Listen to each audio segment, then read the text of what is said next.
I love it. You love it. This is what open world Zelda is all about. We had some unbelievable and hilarious moments coming out of Breath of the Wild, but this is the experience. Everyone screws up in some kind of hilarious way that gets them killed, and this is accidentally attaching a boomerang or accidentally attaching a bomb to a boomerang and then not knowing what to do if it doesn't connect with the target.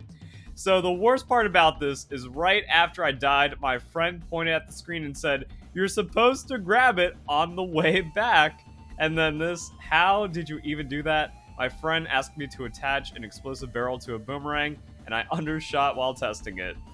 If you don't know what's going to happen, you're going to die in these kinds of games, and that is amazing. And that's what this video is about. So if you enjoy it, don't forget to leave a like, share with your friends, and comment your thoughts on the video as well as your experiences down below. All of that stuff turbo boosts in the YouTube algorithm. Let's watch this 100% brain power.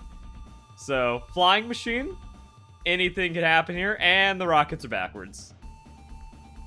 And you can see the rockets being backwards and fail. I've seen so many comments where it's like, I mess up the fans every time. And I did it a few times as well, that, you know, you're rushing, you just want to get the thing built, and you realize, the fans are facing backwards, or one's facing one way and the other way, and then that is the least disastrous it could have gone. It's still funny. And of course, if we're doing a week 1 highlight video, we gotta talk about Delicious Tea Gaming's way of taking on a Hinox. So it's one of those things where I know this is possible inside the game, and you also saw things like it in Breath of the Wild, where someone just like magnesis a metal box and just slam it into someone. But like the devs thought this is how you can do a thing, right? Like, how is it feels so cheaty. It feels so stupid. We have like infinite potential. So you can move an object around and then recall on it. And why does it do so much damage? Like, what nonsense is this? Almost one-shotting Hinox by just doing some circles and spinning around a rock and twig hammer. This is exactly what Nintendo wanted us to do, but also the exact opposite. Yeah, I really don't think I've been taking as much advantage of recall as I should, and some people are just like giga abusing the game with it. So let's see what other nonsense is going on. I spent 15 minutes building this atrocious cart and accidentally burned it down within seconds. This game is really like grabbing people on the IQ check or just your attention to detail. So that's not good. That is heartbreaking. 15 minutes to make the... Wait, what did that fan do? Dude, the fan went rogue. But yeah, 15 minutes to make that. And then accidentally hitting it with a flame weapon, like the flamethrower. Also, I don't think that's going to work anyways because the wheels are just hard glued onto the bottom, so it doesn't get any thrust. Everything catches on fire. The fan breaks, spins around, pins itself to the wall, and it's a complete malfunction. Amazing. Perfect. Oh, this game, so Breath of the Wild, again, Breath of the Wild had like the insane, unbelievable moments. Everyone got their own 1 in a million death. But now you get to do that with extra dimensions of creativity. It's beautiful. Losing my mind, didn't think this would actually work. Welcome to the game. Put a bomb barrel on a shield, then use it to shield surf. So we've seen all kinds of shield surfing, like regular bombs and this, but the bomb barrel, that's some audacity. People are getting all kinds of distance and jumps and stuff. The crazy one to me is using a minecart. I didn't think about that. I didn't think about a lot of these things, and it's just like, there's so much going on with this game. Now, the Korok abuse. I'm kind of mixed on that, because, yeah, there's just too many of them, but man, I think people are getting a little, like, extra about this.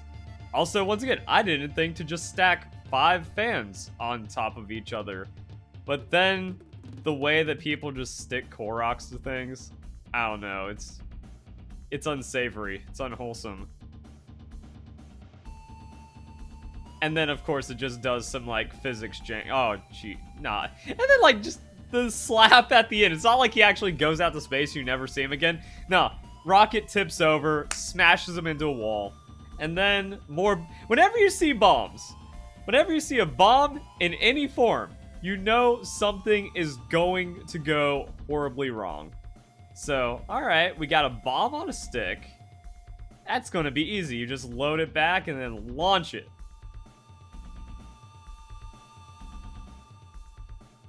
Everyone gets their own 1 in a million. What did you think was going to happen? Did you think they were going to swing it back, hit the bomb, and blow everything up? That's something that I've seen happen, but no. The angle. The everything, dude. So, blowing up the Bokoblin. The Bokoblin's weapon lights on fire, and then the momentum sends back the fire stick. How? If it wasn't recorded, I would not have believed it. Again, 1 in a million stuff, like what I showed for my first Breath of the Wild Unbelievable Moments video, where the dude just like smacking the ball and then it just jumped up and slapped him on the head. So, solving shrines the intended way is way too boring. So that's another thing, like if you could just move anything around and glue things together, we're seeing crazy bridges, we're seeing crazy contraptions. I'm wondering how much of this is intended. Like, in testing, something super jank happened and the devs went, yeah, maybe someone will find this, it's kind of cool. But this, raising a platform up, using recall on it, jumping up, getting a bomb explosion like shield jump, and then just skipping all that nonsense and going straight to the end. You can solve shrines in so many different ways now, again, with like all the potential, it's pretty awesome. This puzzle isn't that hard, don't overthink it. The result is some of the most absurd stuff I've ever seen. So yeah, again, I'm not taking enough advantage of recall. It's just the way my brain works. I try to break things in different ways, but ascending through your own like tall recall contraption, or just ascending through a log and then using that to jump over instead of making a bridge, I'm impressed, but also just like, man, really? Apparently the recall ability has a far range, so speaking of recall, if it's on screen and if you can get the angle, you can recall it. That's pretty wild. And once again, like, just learning so much stuff about this game, and like that's why you gotta have a compilation about it. You can't just make like a 1-minute video on YouTube every 20 minutes when something is discovered, because that's subscriber burn and that stuff doesn't work. But this, making your own rules, the lengths that people are connecting things and just making like the longest bridges ever, I guess if you have the patience, you can just do anything. Or if you also can line it up and not have it bump into anything to where it doesn't work. This guy did it. Like, alright, make up your own rules, become ungovernable. And then this game really do be revealing those IQ levels. I don't know. Like, I guess you could... Sure! Like, that's just one of those things, like that meme where it's just fine. You can. Not fine, I guess.